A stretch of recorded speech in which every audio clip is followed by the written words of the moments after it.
Olá, hoje eu vou falar um pouquinho sobre o princípio da responsabilidade única, também conhecido como SRP, que basicamente diz que uma classe ela tem responsabilidade somente sobre uma única parte do código.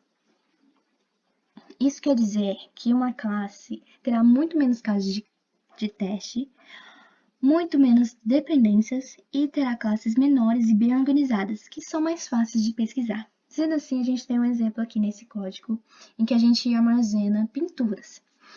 Então, a classe chama pintura, tem a string nome, pintor e estilo. E nisso a gente tem os getsets. E nisso a gente quer implementar mais um método. Se a gente implementar mais um método, sairá do princípio da responsabilidade única, que basicamente diz nesse outro código que é a pintura errado, que é a parte errada do SRP.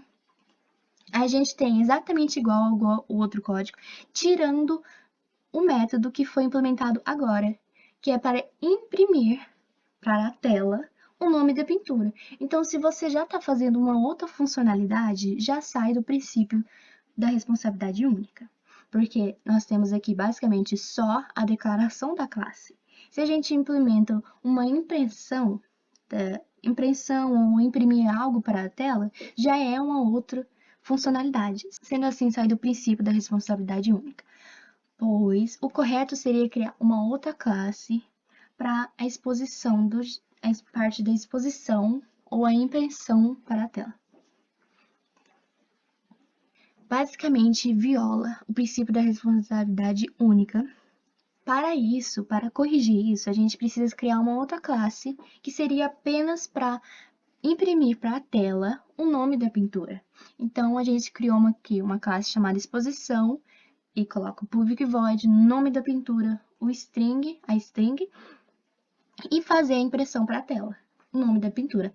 Então, aqui basicamente explica por que a responsabilidade única precisa basicamente só dessa classe e não pode fazer uma outra funcionalidade, ter um outro método, porque já viola o princípio da responsabilidade única.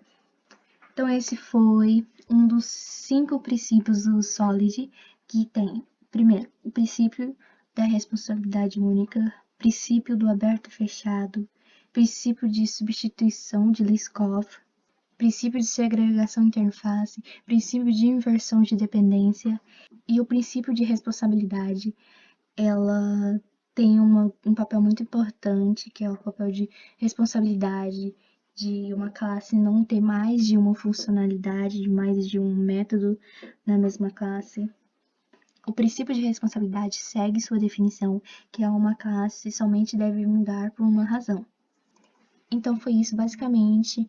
O princípio de responsabilidade é uma classe ter uma única responsabilidade.